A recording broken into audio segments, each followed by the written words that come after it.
Hello, and welcome to Sketch in Review, the only Sketch in Review podcast that exists, because it's the only one that's named Sketch in Review. That's Probably. a fact that I checked at least once. Okay. I googled Sketch in Review, and no other podcasts came up, so therefore, we must be the only one.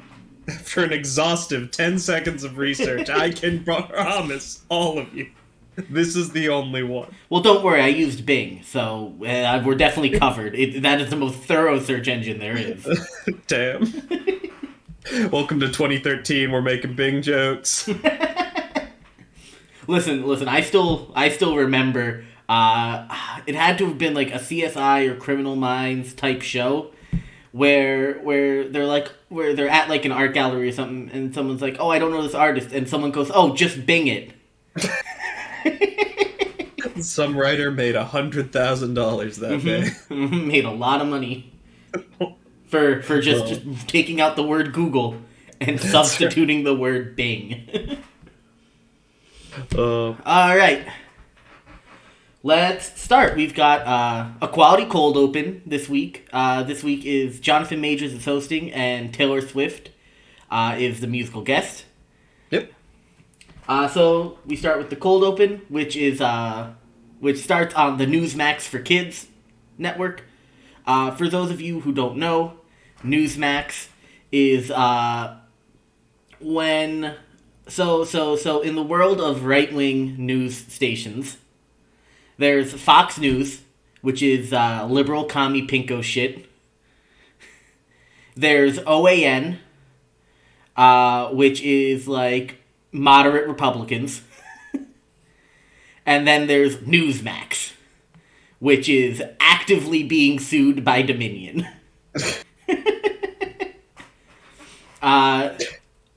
If you wanna like understand without having to watch any Newsmax, from the Chalamet episode last year, they did a good riff on it for Sportsmax, the only sports network for Jets fans. Anyway, so we have Newsmax for Kids, and instead of Sesame Street, they have Ted Cruz Street. And obviously this is birthed off of the fact that Ted Cruz called Big Bird a communist on Twitter. Oh, that's very special. Which is such a wild accusation. If we were to get into like the logistics of the fact that this fictional giant 8-foot bird is a communist. I feel like that's an area of weirdness that SNL is not prepared to go into, because the first thing I hear when I think Big Bird and Ted Cruz, like I wouldn't think tortured Sesame Street parody. I would think like long-standing beef between these two people. Could. Like, I'm thinking boxing match. Yeah, I was about to say it could have been the undercard for the next Jake Paul fight. Yeah. God, that would have been a fun cold open. You get like absolutely. You get each of them in their like pre-fight interviews. Ooh, that would got like. Yeah, you got like someone dressed up as Grover on Big Bird's back. You've got like as many Republicans as you want behind Ted Cruz. Yeah, Holly, Mansion, Cinema. So our first guest on Ted Cruz Street is Marjorie Taylor Greene, as always played by Cecily Strong. And you know, I mean, listen, there's a lot of jokes that we can all make about Marjorie Taylor Greene. Like the fact that she thought that a Jewish space laser was causing the California wildfires. So, you know, it's not... I think this is the problem because SNL has to be political, and politics has become such a fucking farce at this point. That, like, it's really hard to parody Marjorie Taylor Greene without just saying statements that she has already said. It's true. I really like the bit where she tries to hand the AR-15 to one of the kids on Ted Cruz Street, and he's like, "I don't think we should," and she just goes, "Pussy." Uh, I think the problem with this sketch is just that it went too long. I think the opening was solid. I think the Marjorie Taylor Greene bit was solid.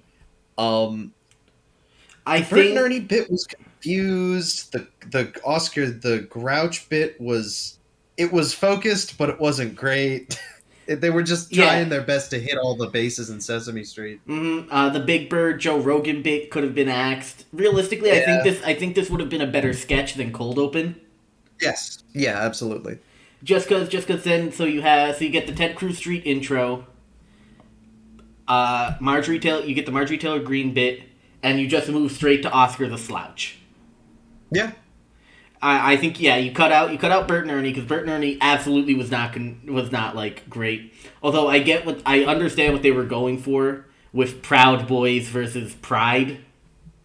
Oh, I didn't even get that. Okay. I didn't even think there was a joke. I just thought they were just like, they were playing a different joke that like canceled out the original joke, but Pride Boys is a good bit.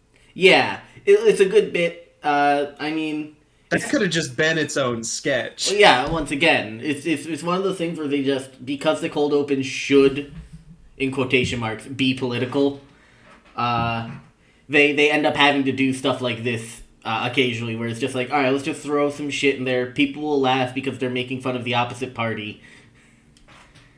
Yeah. Yep. I mean, classic. I mean, the one good part about Joe Rogan, which I didn't find out until like earlier this morning when I was just like scrolling through my news feed. Joe Rogan said he can suck his own dick. That wasn't even just like a bit that Pete Davidson had. Joe Rogan said those words. Oh my god. I thought Pete Davidson was just doing one of his classic "What are you going to do? I'm Pete Davidson" things, but that's very special. Yeah. Apparently Joe Rogan actually said this. I have no other information, and I could be getting fake news, but it sounds like something Joe Rogan would say. There's very few things that don't sound like something. Yeah, fair enough. So after the cold open, we move into the monologue, and I mean, I feel like this was a miss for me. Really? I liked it. I am never a huge fan of the "look how far I've come" monologue. Okay. It's one of those things where it's just like, yeah, but then you get 3 jokes and it's mainly just I feel so good because I get to host SNL. That's fair. I think he approached it with a really good energy, though. Oh yeah, his energy is great throughout the entire thing. Absolutely. I don't know if he's necessarily made for comedy, like his acting chops, but he tried to hit it as hard as he could, which is great. If you have one night to do it, swing for the fences. Yeah, absolutely. I thought the Yale joke was pretty good at the beginning. Yeah, that was good. Yeah, but besides that, it was mainly like, I was 17 and homeless and working at Red Lobster. Quick Red Lobster joke. And now I'm hosting SNL. It was a very long Red Lobster joke.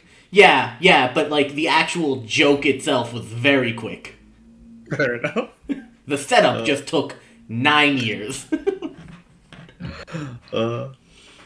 Anything you want to put on the monologue? No, I had a good time. There were enough laughs in it for me, and I got what I needed out of it. Alright. So we move on to our first sketch, which is the March of the Suitors. So in this, Chloe Fineman plays a 19-year-old queen of England, who is looking for a husband. Because it's medieval times and she has to. And so they have 4 people, realistic. They have 4 people walk up to approach becoming the King of England. The first one is a dude she friend-zoned, which was very funny, but I feel like shouldn't have been the first one. Yeah, that's fair. I feel like there is room to play there, and curious which one should be the first out of I it. think Maybe maybe we should go through all of them first. Yeah. But, So we have her friend zoned guy pal. We have Cecily Strong, Andrew Dismukes, and Heidi Gardner straight off the set of a Monty Python. Python and the Holy Grail. Straight off the set. We have we have Majors' character, Prince Howie. And then the final joke character was Punky Johnson as Tammy. Or Tawny. Yes. Tawny. So the way that I see it is the Andrew Dismukes, Cecily Strong, Heidi Gardner probably should have been the first one, just because it's a big dick joke, and big dick jokes always hit. Yeah. I'm not against it. I think personally what's good about this one is that they managed to get around their general inability to do escalation by just having 4 really strong characters on their own that each get their own bit. Yes. And if I were to put one first, I guess I would have put the friend zone one first. It's low energy and it's fun, but it's I'm fine with where it is, but I wouldn't mind switching the two. I feel like the way they wrote it, it's way more first person up energy. And I feel like if they put it later in the sketch, they would have had to rewrite a lot of it. Just because it's way easier, like, you know, as the first person, if he comes in low energy, haha, but like, what do I need to change? And then inside joke and then out. As opposed to, I don't know, feeding into something more of like the toxic guy in friend zone bit. Yeah. So next up we have Dismukes and Cecily as Dismukes' mother, and then Heidi Gardner comes in as a milkmaid halfway through it, and basically the joke is that Cecily just comes and she's like, my son has the largest penis ever. You should marry him. For everyone who's seen Monty Python and the Holy Grail, they speak exactly like the first like commoners that they meet. The help, I'm being oppressed. Yep. It's really good. I mean, it's a good time. They do the funny voices. They talk about penises. It's they swing for, and also A.D. Bryant's punchline. Yeah. She just goes, the new king. Yeah. Yeah. So Andrew Dismukes ends up dropping Trow, and then A.D. Bryant, as one of Chloe Feynman's advisors, just goes, the new king of England. It was quality. Then we move to Prince Howie with his drummer played by Kenan Thompson. Yep. And this one was great. Absolutely. I loved it. Because it starts off and he's acting all princely. He's got a drummer who's introducing him. He does the fun little pelvic thrust for when he says that I'll bone good. Pleaser of women, my ass. Yeah, and then Ego comes in and it's like, I'm sorry, Queen, this isn't Prince Howie. This is my dumb husband. What are you doing? What, you got the 7-year itch and now you're trying to come sleep with the Queen? And then his fucking response is just, being stupid. It's very good. It's such a good, like, deflect. Like, just such a good, like, dejected, like, I can't believe I got caught. Yeah. And when she, like, mispronounces his fake Prince name and Kenan leans in to try and fucking fix it, she just tells him to shut up. It was really good. I feel like they might have been able to just end it right there. Rule of 3. They should have ended it there. She pulls his ear, but, you know, SNL always goes 3 minutes too long and picks the wrong punchline. It's true. So, and this punchline, there's this running theme in SNL where the only joke is, haha, women can be gay. Well, I don't think that was their final punchline, but, like, that was, like, one of the jokes that they did that was like, okay, cool. Yeah. Like, I feel like if you're gonna just, like, you know, make the... And she was a character, but the joke wasn't that she was, like, this weird stoner burnout. The joke was that she was a woman. Mm-hmm. And it's even more highlighted because Chloe Fivington goes, well, I do like men, but when I'm drunk, anything can happen. Ha ha ha. Yep. And you're right, the punchline was actually pretty quality. The punchline was fine. It works just because it's one of the live sketches, and so they just need something quick at the end. Yeah. And the punchline at the end is that you infer that Punky Johnson's character ends up winning the courtship, and she becomes the Mad Queen Tawny, the Terrible. That's right. which is like fun, but also like the cameras could have just pulled back as Ago's dragging Prince Hawi by the ear, and it would have been exactly the same amount of fun. Yep, I agree. So after March of the Suitors, we've got the Please Don't Destroy sketch of the week, which is a music video with Pete Davidson. I love Pete Davidson's music videos because him and Chris Redd do a bunch of them together. Yeah. So this one is just Pete making fun of the Please Don't Destroy kids, calling them 3 sad virgin boys the entire time. This one was really special. It was a really good bit. If you were, it's like you said before, they're like if you were worried that they were going to be the Lonely Island, but again, this would make you more worried. Yes. This was just a Lonely Island sketch. It was a good time. It was a lot of fun, and I am holding out faith in the fact that this is really just going to be a one-off or a short recurring thing maybe, and they're just going to keep doing weird, dumb stuff. They're definitely not, because they don't even sing during the sketch. That's true. You're right. So there's no danger in them just becoming the Lonely Island. I will say that I do love that the gimmick for all their sketches for SNL is that they're writers at SNL and then things happen to them in their office. It's spectacular. It's very good. I hope they immediately get picked up for a bad NPC office sitcom. I would watch the absolute shit out of it. It's just so funny because you can tell that that's just their actual office, and all three of them just sit there. It might have something to do with like their COVID protocols at the moment or not, but it's a lot. But it's great that all of their sketches just take place in this one fucking room. The Taylor Swift coming in for a bridge. Yes. Was great. I mean, obviously, once everyone heard that she was the musical guest, they're like, alright, she's going to be in at least one sketch. Yeah. You know, as people do.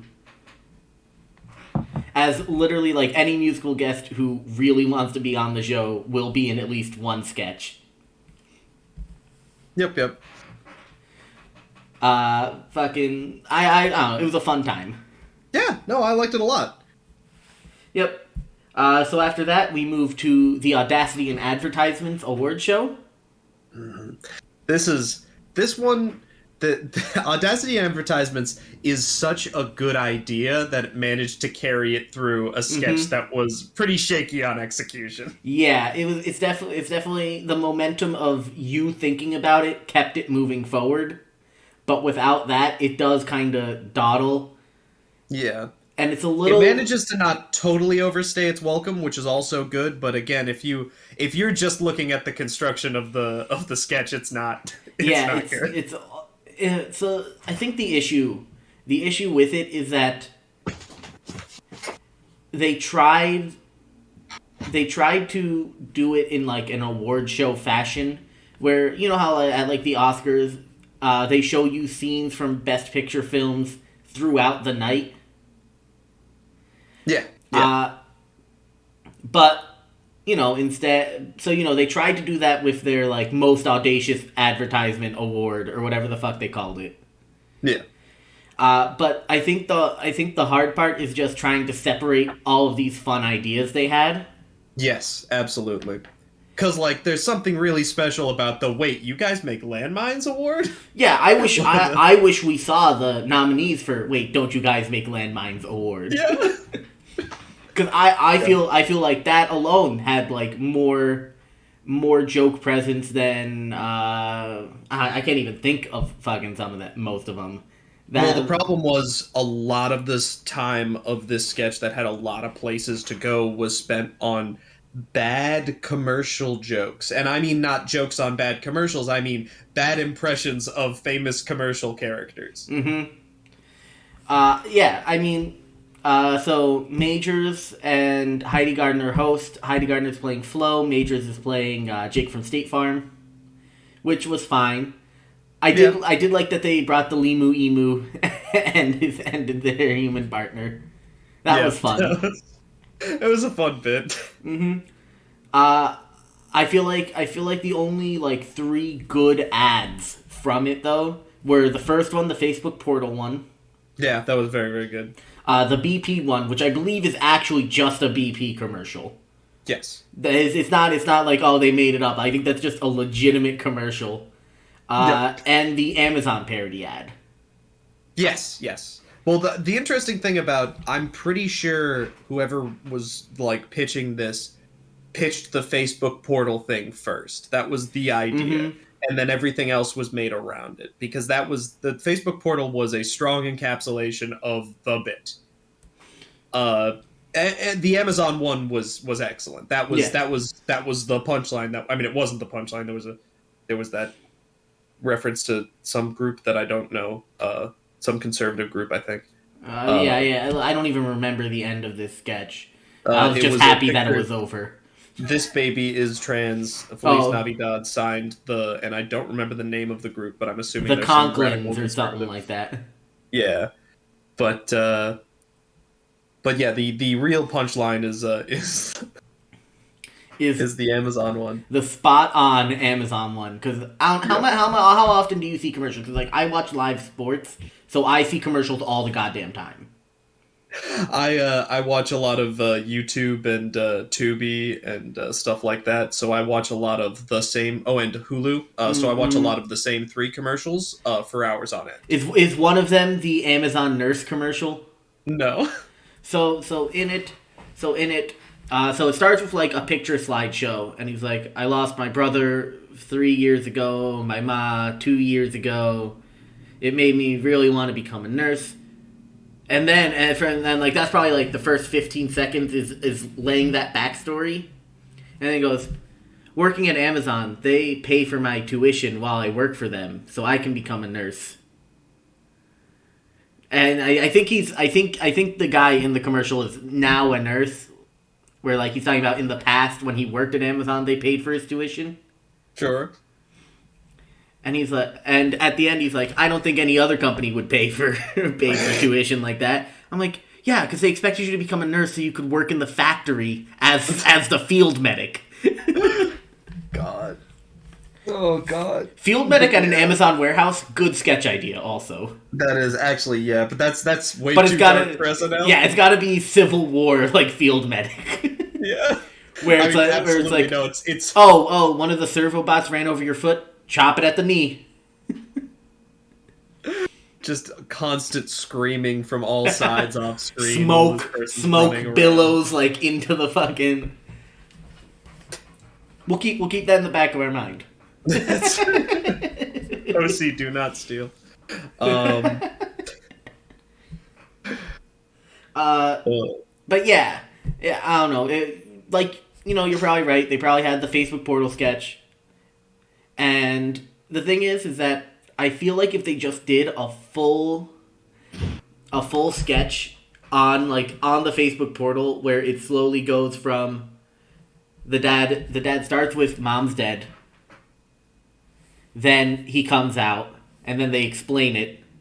And then at the end it goes, Facebook portal, share something real, and then the sketch ends. I think it's a much better sketch. No, you're right. You could even do the classic SNL, someone sitting at a TV and reacting and being like, "Hey guys, isn't this weird?" Like, you can even do that. but yeah, I think, and it's entirely possible that maybe this in its original draft was that, and then they came up with so many ideas they were too excited about, and then they just shoveled it into this Frankenstein sketch. Mm-hmm. But you're right. No, the best way to take that is to just do standard escalating that nonsense. Yeah. To do one advertisement. Yeah, because I would rather have one good idea last 5 minutes than SNL's Frankenstein sketch that lasted 8. Yeah. Yep. All right. So after that, we get Strange Kid Tales, the sketch. Oh, what a sketch, huh? Kenan Thompson he has this knack for sketches where the joke is the same every time. Mm-hmm. I think it's because his face is so expressive. It's true. It is. He's got like the Belushi level of facial expression, where like I wouldn't be surprised if he just started doing like the single eyebrow up and downs. Such a goddamn joke. So the whole conceit of this sketch, and I love it. It's so elegant. Two guys are really, really easily scared, and they're running a paranormal talk show. Mm-hmm. And so they're brought on. They call on these. They hate their job. They call on these groups of parents and kids. The parents explain a weird thing that happened to their kids. They gradually start freaking out more and more because these paranormal things are happening. And then they can't stand it anymore and they send the kid away. And it's always like kind of mundane. There's never like blood dripping off the wall. It's my kid saw a ghost. Mm-hmm. Or my kid said that he lived a past life. And they can't. It's so good. When I was old, I never want a kid to say that. There's nothing behind his eyes. That was great when the kid walked out and he's like, I don't like him already. He's got dead eyes. And it fucking cuts to this kid just staring at the camera. I mean, there's not much to say about this one. It's solid. It's well acted. It's a good time. Listen, even the punchline was good because it's a callback to earlier in the sketch. Honestly, this is like one of those like perfectly made sketches that SNL does, where it's textbook, rule of threes, callback at the end, and the sketch. Yeah, like the thing is, like, if you can't be like, SNL should not like. It would be great if SNL was Key and Peele or Auntie Donna, and they could like do things where they like dissect things or do like weird angles or like a weird sketch that doesn't follow standard textbook stuff. But they can't. So just stick to the textbook. The textbook is good. Listen, it's perfectly acceptable. Yeah, like we can't all be Lil Nas X. Yeah, absolutely. Some of us have to be Billy Ray Cyrus. It's fine. That's okay. In my world, Lil Nas X is a country artist. Oh no, that was not my complaint. But yeah, love that sketch. Oh, so perfect. And then back to back with another of my favorites of the night. Mm-hmm, yeah. So right after that we get Man Park, the sketch. Man Park. So I watched it live with Teresa, and she loved this sketch. I'm sure she did. Oh, she absolutely did, because I am very much in the camp where Man Park would be perfect. Listen, I'm in the opposite situation where I'm sitting here and I'm alone all day and I wait patiently for any of my roommates to come up, and then I dump the contents of my day on them, and I'm like, man, I should get a girlfriend. Anyway, so the gimmick for Man Park is that for a lot of guys, the only person who they have to share their day with is their girlfriend. And obviously that's fucking exhausting for the people who are going to work for 8 hours, coming home, and then immediately being showered with dumb man thoughts. Did you know that Vin Diesel had a twin brother? Listen, I didn't know that. That's a very interesting fact to me. So obviously they, like, nailed it with, like, dumb facts that obviously are... Obviously, like, your partner doesn't care about this. I think the other part, my other favorite part was Ago gets home and Pete Davidson immediately is right up to him and he's like, hey, am I balding? Dune? which is exactly like how I talk at people sometimes. Also, just like I love this show's fascination with Dune, because like Dune is one of those things where like none of us get it, but it's big and it's colorful, so we're just gonna keep talking about it because I feel like we should. With that being said, I love Dune. I haven't read the... I'm one of those assholes that wants to read the book first, and so I haven't seen the movie. So I did read the book. Straight up what happened was I was joking with Teresa that Dune was coming out soon, and then we went to a bookstore and she's like, you should just pick up Dune and read it. And I was like, you're right. And so I got Dune, and then straight up, so I read probably like the first 250 pages in like the span of a week, and then I read the last 400 plus pages in a day. Damn, okay. Oh my god, Dune. Sure. Listen, I know this is a podcast about SNL. Dune is so good. Maybe we should save this for our weekly Dune podcast. Yeah, we're gonna start a weekly Dune podcast where we just talk about all things Dune. But yeah, no, it nailed it so hard, every aspect of Not to mention one last thing for Dune, and then we can go back to Mandark. Okay, yeah. If you're worried, you could watch Dune first. You could watch the movie first, because it doesn't really. There's no like real spoilers in Dune in the movie that much for the book. Plus, the movie only takes place for like a little bit less than 2/3 of the book. So there's still an extra like 200 plus pages of book that is not in the movie. Alright, back to Man Park. Yes. So anyway, so all these dumb guy things, which you can tell, like, me and Connor don't talk to many people, and so this is us, like, interacting as people right now. That's right. Because we heard Dune, and we must talk about it. Well, that's the special part, like, it's, like, the part that resonates the hardest is when I don't remember his name, but, his girlfriend says to him, well, you need to make more friends. You need to go somewhere and talk to people. He just looks up, he goes, where would I go? Yeah. Just like, yeah. Where would I don't play fucking Magic the Gathering. I can't walk down to a game store. Like, what am I gonna do? If I join one more fucking D&D group, I'm gonna kill myself. So I don't know what I can do. Oh, yeah, so the ad for it is a man park where girlfriends can take their partners to interact with other dudes and not bore them with the dumb conversations about Vin Diesel's twin brother. That's right. And whenever they it's like a dog park, and they're all walking around and talking to each other. And whenever there's it's a bit that's so good that they do it twice, and it doesn't matter.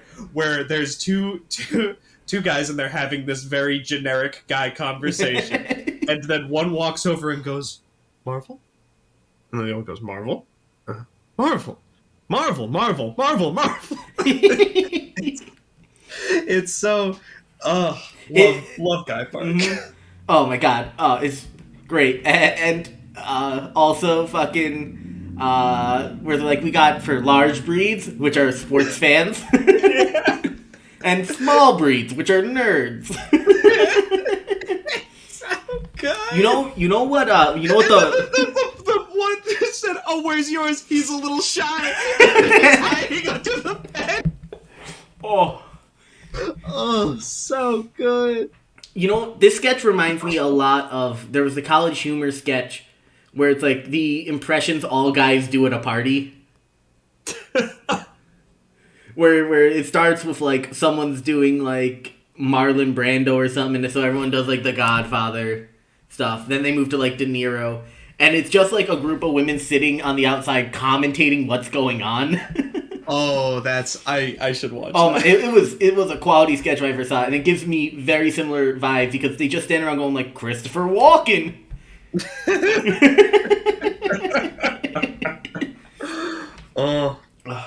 Very. Yeah, Man Park was great. Man Park was very, very good. That one's gonna live on for a while. That, like, the thing that with Man Park, they've been doing this more and more recently. There's this, they're attacking things at a very clean, very good angle. Like this and the shit your pants underwear. Like they're attacking masculinity at an angle that's very fun because it's very welcoming to like even like very masculine men because they understand what's going on and all of that. But then there is a very clear female perspective on it. It's there's a lot of fun. They're getting better at that. Where they used to be very, very bad at that. Well, I mean, realistically, I think it's because they've consistently hired more women in the past like X amount of years, as opposed to the first like 30. Yeah. Yep. As opposed to Norm Macdonald, I'm just kidding. We don't hire women. I mean, he wasn't wrong. No, it was a pretty solid joke against SNL. The problem was they didn't do anything about it. I also love the final punchline of Man Park, where it's Heidi Gardner sitting on the bench, and she goes, it's it's hard for guys do not have the ability to just like unload their day with other dudes, and I guess in that aspect, and do not quote me saying this, it is harder to be a guy.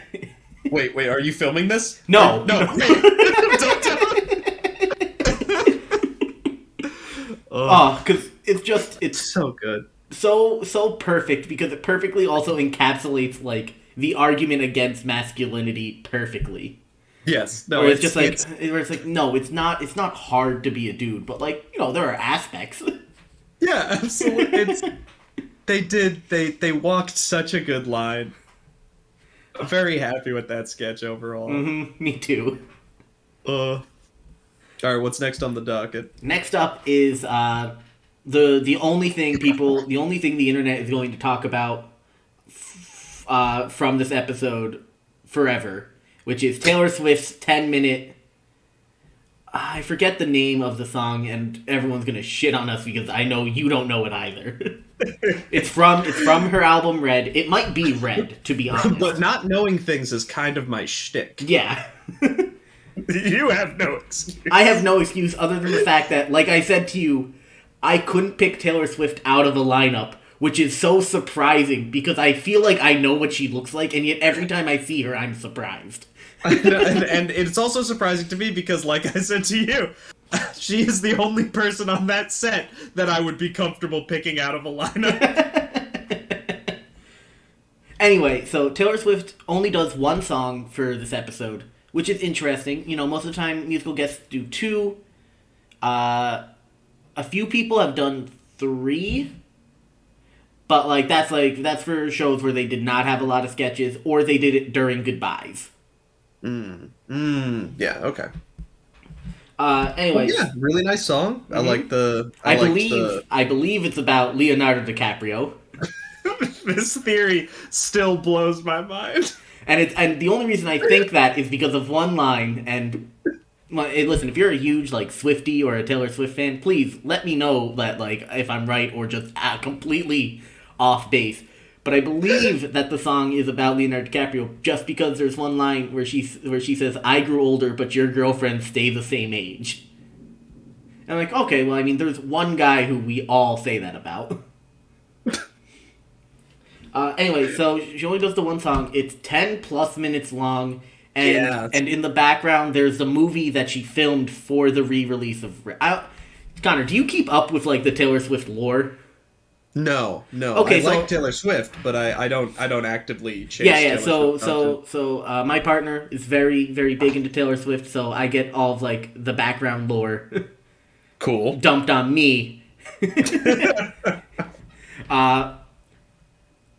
Putting it out there, my favorite Taylor Swift song is still Picture to Burn from, her first album. Back when she was still doing basically country music. Anyway, so Taylor Swift got into a huge legal fight with whatever recording company she worked with for her first X albums, right? And pretty much what the end of the lawsuit dealt with is that she can re-record all of her old albums and that's what she's doing now. She's re-recording all of her old albums so that she has all the rights to them. Cool. Yeah, it's super cool. Love it for her. She's re-released Red, and she re-released 1989 or whatever it's called. Oh, yeah. She re-released that one, and then she's got like the others in the works. So Red, which she just finished the re-record, and she just released it on Friday. Okay, cool. And for that 10-minute song that she performed on SNL, she also recorded like a mini movie to go with it, which is what's playing behind her the entire time. Cool. Yeah, listen, it's just dope. Taylor Swift is an amazing artist. Of course she's going to crush SNL. She's crushed SNL every time she's been on it. Yeah. Including on the 40th anniversary, where she got to be in the Californians, I believe. Oh, that's amazing. The Californians is all a blur, but... Mm-hmm. Because all of it's exactly the same. Where it's just, exactly. What are Ladies you and gentlemen. talking about? Son, what are you talking about? Just get on the 405 to the 10. Oh, it's all fucking quality. Such, Nobody does sketch where it's essentially the same joke every time, like SNL. Yeah, it's a recurring sketch. No one else has recurring sketches. Well, I mean, that's not true. Fucking, isn't that the entire point of Second City? Is that all of their sketches are still from the 60s? Damn. Is Second City dead, or is it not dead? UCB is dead, I believe. Yeah. Rip. Shouldn't have left. Shouldn't have fucking left. Oh, okay.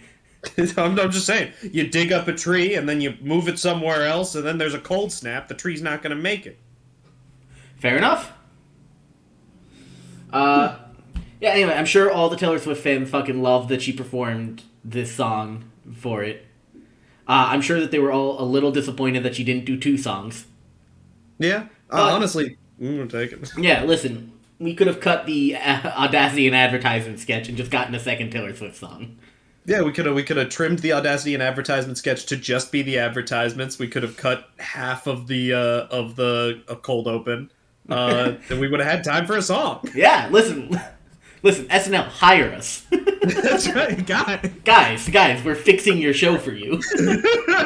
I know you've been doing it for 46 years, but hear me out. These two 24-year-old white dudes know what's good. No, wait, but hear me out. They made 5 episodes of one podcast one time. And they also missed last week because one of them had a birthday. But we're right. We are right. All right, so after Taylor, we get Weekend Update. Dark Weekend Update. Oh boy. Oh yeah, really good. Real dark. So just some quick, my favorite just quick one-off jokes that they did were Michael Che's Britney Spears joke about how the media is real glad that she's back on her feet so that they can immediately push her back down. Yep. The Bud Light eggnog joke from Colin Jost, where if you want to know what it tastes like, throw up in your mouth. And Colin Jost's Vin Diesel's open letter to The Rock, which I didn't even know that they had a beef. Did you? I mean, it's not real, is it? I don't know is the problem, because I did read the open letter. I was like, that's a weird promo for Fast and the Furious 10. Because he's like, come back, let's finish the story. And I'm like, what is going on? Does Vin Diesel think he's actually Dominic Toretto and The Rock is actually Hobbs? Because he calls him Hobbs in it, but he also calls him Dwayne. God, dude. Anyway, Colin Jost joked that for Vin Diesel, an open letter is the letter C. It took me an uncomfortable amount of time to get that joke. I think the funniest part is I think that might be the only no, S figured it out. Yeah, I guess. Which is just 2 C's though. Oh shit! How deep does this go? The hats are off for this episode. Yeah, no, we're spinning out. Anyway. Anyway, so our first, any of the one-off jokes that you really liked? No, I don't remember shit. But the guests that they brought on for, or what are they called? Segments. Featured? I call them like featured segments. Okay, the 2 featured segments, back-to-back bangers. Absolutely. So let's start with the first one because me and you have different opinions on the second one. Gotcha. So the first one is Sarah Sherman comes on, makes her Weekend Update debut. And it's just her doing stand-up, which, she's a stand-up comic. But oh my god, was it amazing. It's just so perfect. The way that so she lays the groundwork by being like, so the gimmick is that she spent 5-6 weeks now at SNL. And she's just supposed to report back, how it's been for her. And she goes, yeah, Colin, well, I've got some feedback. Number 1, why is it live? Doesn't that seem dangerous? I could say something to ruin both our careers.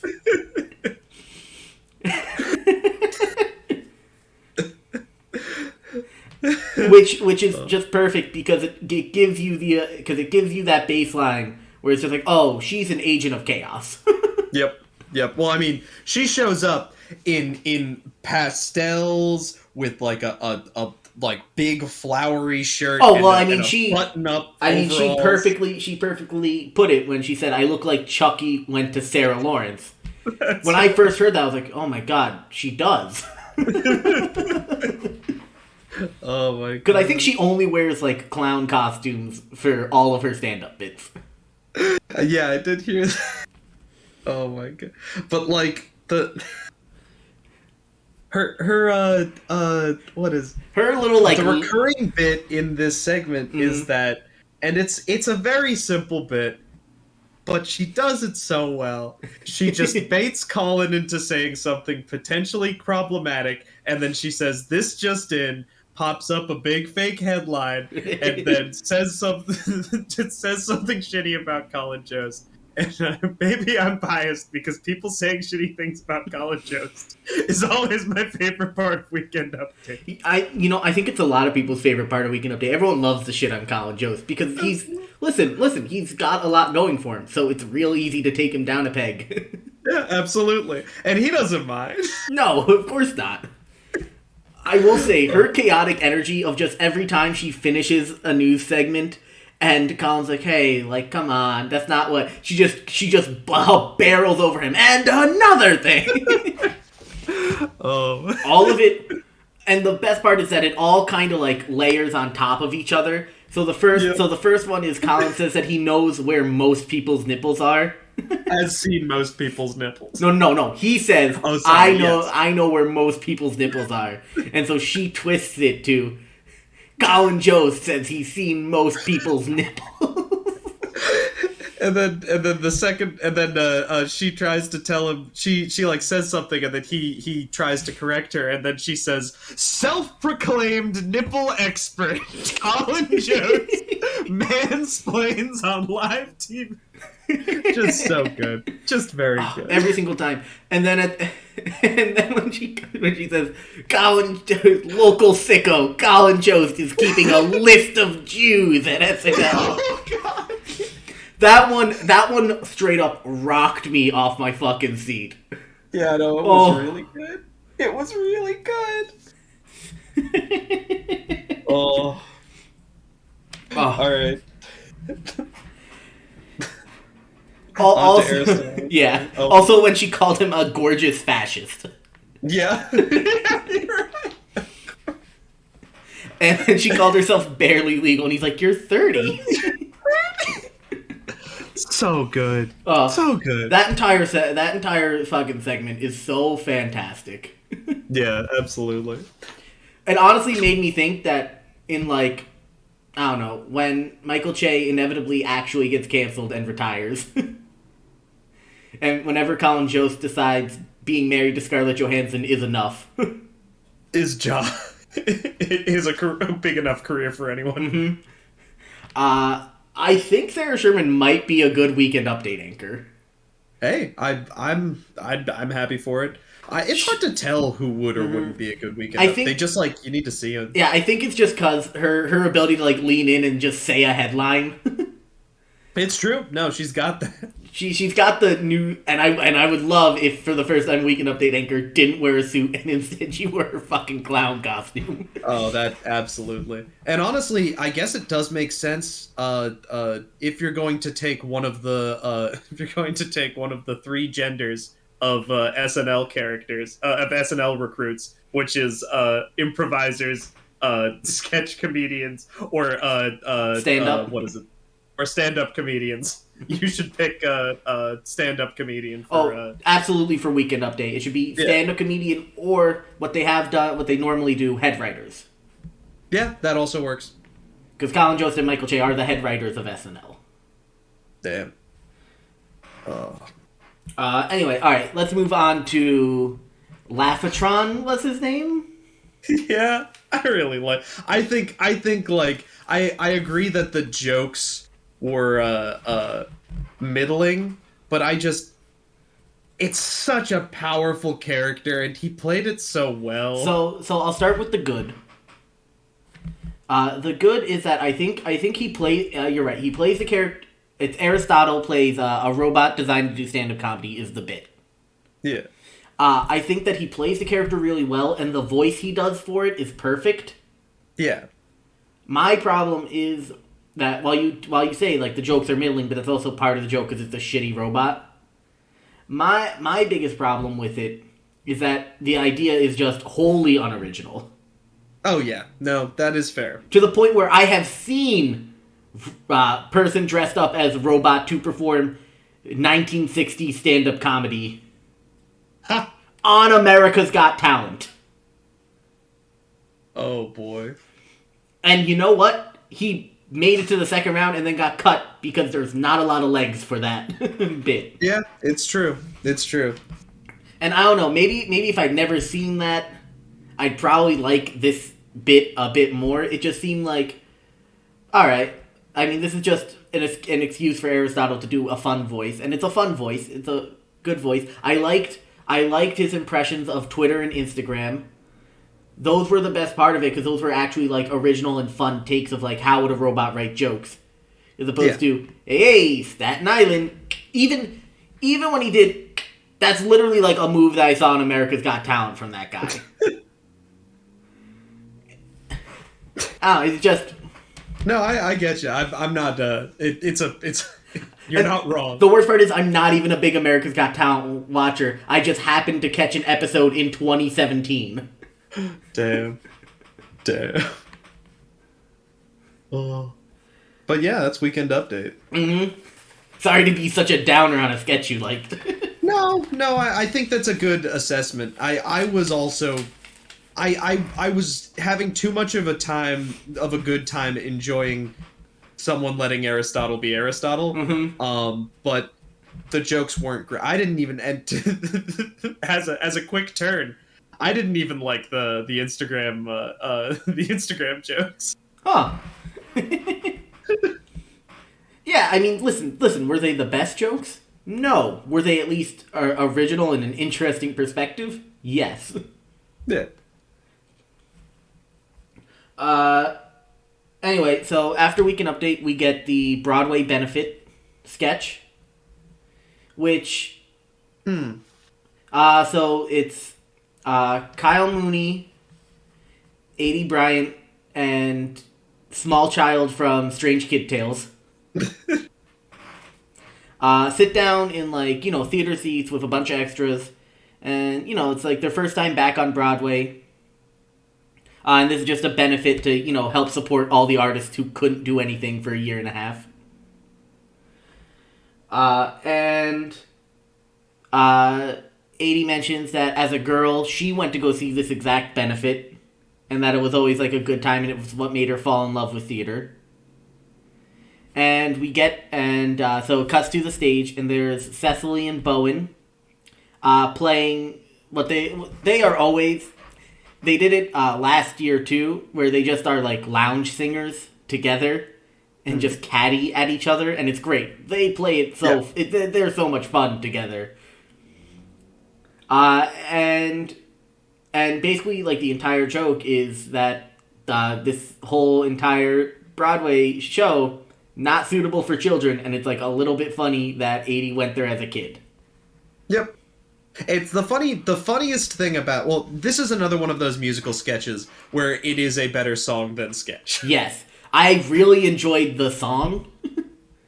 I love that it was just like an actually fun Broadway number. Mm-hmm. Andrew Lloyd Webber could have wrote it if Andrew Lloyd Webber was good at musicals. Crushing. Sondheim for life. Damn. Who did? I don't know shit about people that made musicals, but Andrew Lloyd Webber did Phantom of the Opera and Cats. He's the one that said Hal, it's about cats. Mm-hmm. It's one of my favorite videos. I think about it constantly. Anyway, so the song is about drugs. All drugs. Drugs. And that's basically, like, the joke. It gets hammered home probably, like, 8 or 9 times every 2 minutes. And the sketch is 8 minutes long. Jesus, is it? No, I have no idea. It's probably, like, 6. But I'm saying, like, listen, like, you got the joke probably, like, a third of the way into it. And then you're just there for a fun Broadway number, which is fine. Yeah. It was fun. Yeah. I feel like the writers expected a bigger laugh when they had Major's dance. Yeah. I mean, this is actually the second time that they've... by the way, I don't know if we missed it. There's the joke that showed up 2 times in the same night for this one was Big Bird loses all of his feathers. Oh, yeah. In the cold open, Big Bird mentioned that the COVID vaccine made him lose all of his feathers, and in These Three Virgins, one of them is described as Big Bird, but without any of his feathers. Mm-hmm, yeah. There was another one that was repeated a second time, but I don't remember what it was. Anyway, that was just a quick aside. Yeah, that's anyway. It was one every night. Anyway, so Majors comes on about halfway through the song, and he's described as, you know, basically like Fred Astaire. Like, famous dancer, like, he's known for his dancing and such. They sing a bit. Calumny's like, we should probably go, because, like, all they're talking about is how they like doing cocaine. And Andy's like, no, but he's about to dance. It's what he's known for. And then he kind of just does, like, a single hip rotation. Yeah. Well, the thing is, like, there's bad... The SNL has done this literal exact joke 2-3 weeks ago for Angelo. Yeah, thank you, Angelo. And it's never good, because there's a difference between, like, comically bad dancing and low energy dancing. Mm-hmm. And I guess if you want someone to sell low energy dancing, call Kyle Mooney. He could do it for you. He could give you an awkward dance. But, like... But that's not ever what you want. There's a reason why in Seinfeld, Elaine fucking does the thumbs like this. Because it's gotta be big, and they gotta believe that they're amazing. If it's just gonna be, like, a small hip rotation, and then that's it...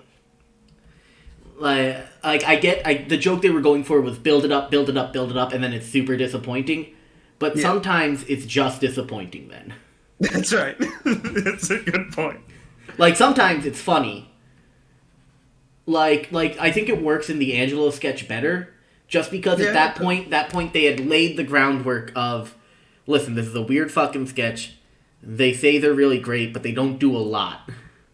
But still, like, I think in the Angelo sketch, and I think I don't want to talk too much on a sketch that we've already been over, but I think in the Angelo sketch, it would have been more powerful if it would have been better if instead of weird, low-energy dancing, it was very weird, slow, meaningless dancing, like putting down 1 foot forward with purpose, and then 1 foot back with purpose, and something like that.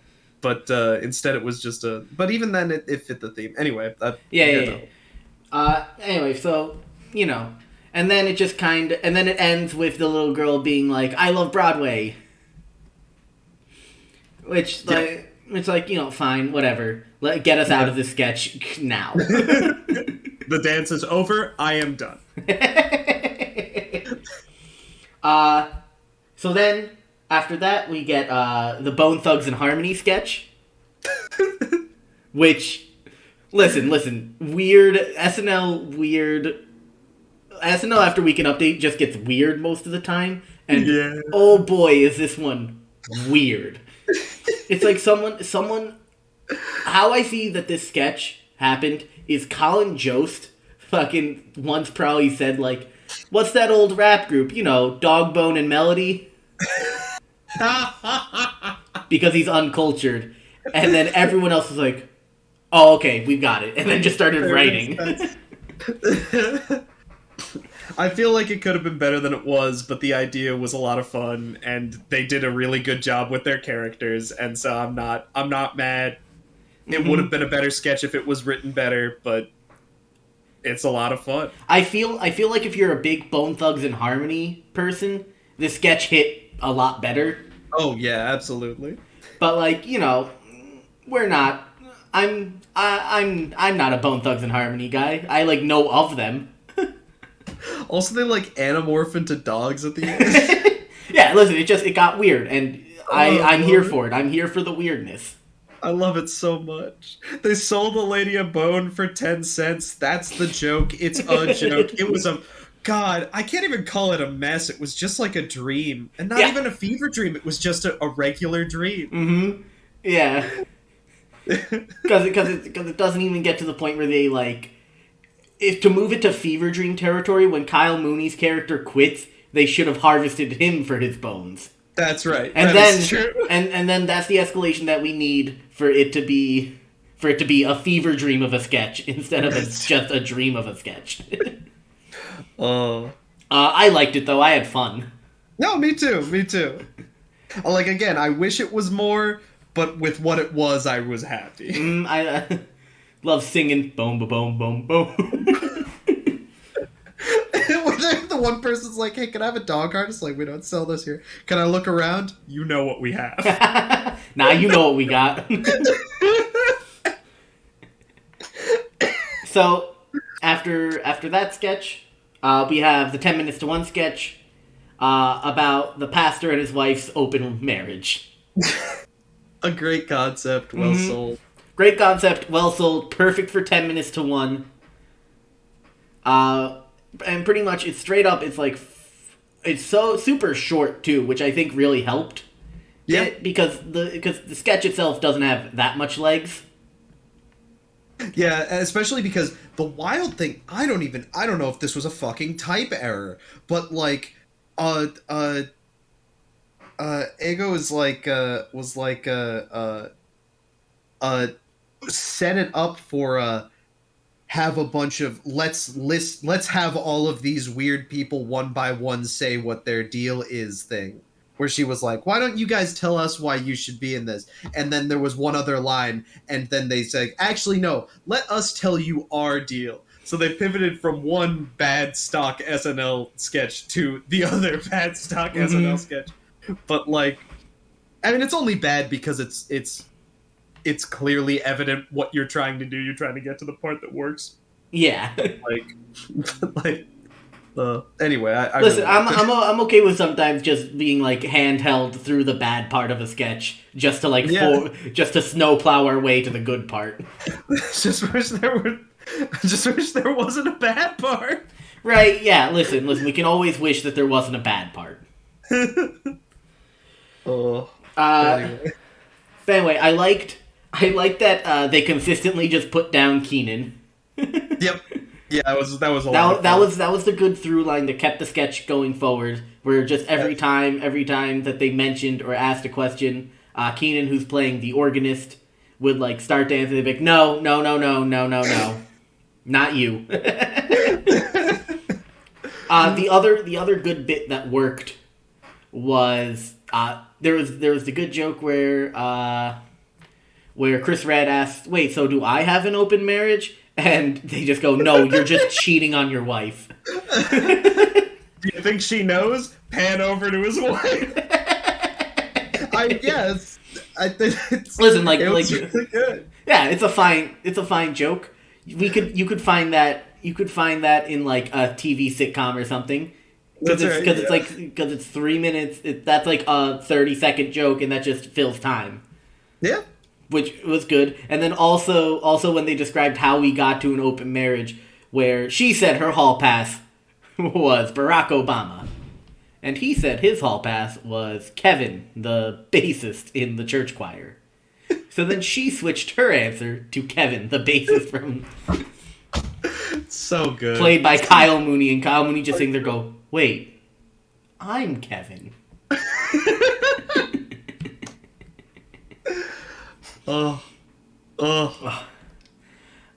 Yeah, so I mean, listen, 10 minutes to 1 sketch. It didn't overstay its welcome, which I was glad about. Yes. It did feel a little unfocused, and they just kind of had like 4 or 5 good bits that they needed to just put like 10 bad bits to get between. Yeah, it's true. So, listen, nothing to write home about in this 10 minutes to 1 sketch. Sometimes they hit gold, and sometimes it's just 10 minutes to 1. Oh. Alright. So, move in to our offensive player of the week. I am going to say that Sarah Sherman, with just her weekend update bit, is the offensive player of the week. Nothing else in this episode so singularly sent me, like her entire weekend update segment. Man Park as a full sketch, which I think is my sketch of the night, was the best sketch, but her segment is just her alone, just hitting all of my funny buttons.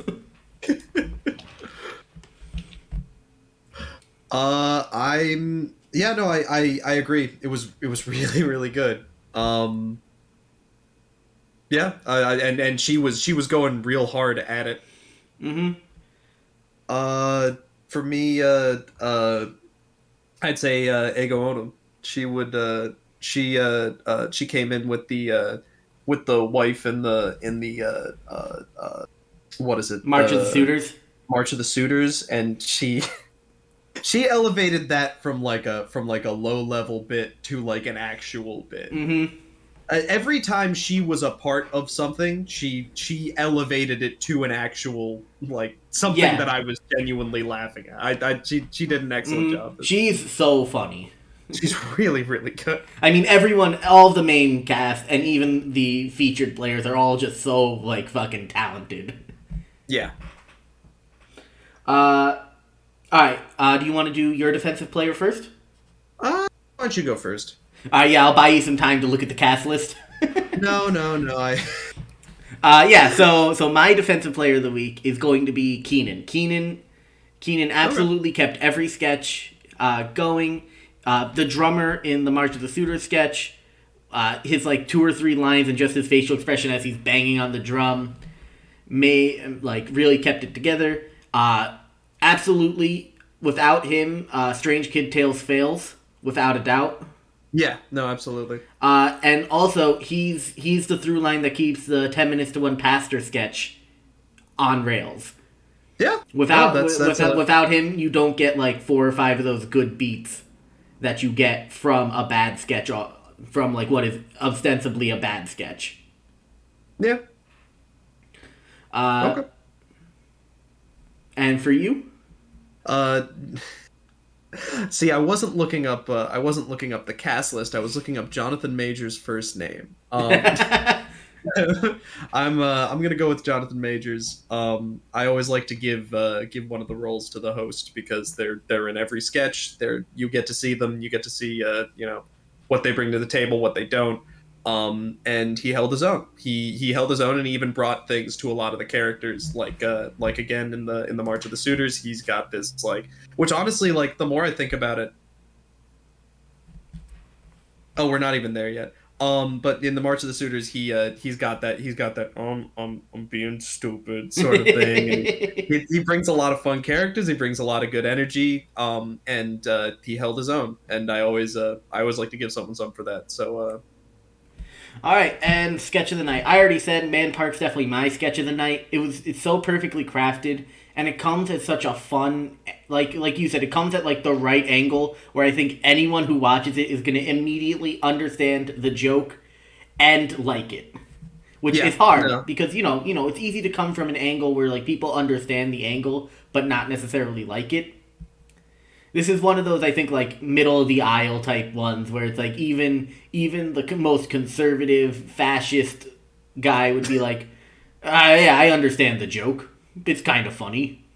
yeah, and it's not middle of the aisle in that it's trying to say nothing. Mm-hmm. It's just like middle of the aisle in that it manages to engage everyone. Yes, that's a good distinction. It is not spineless in its like take.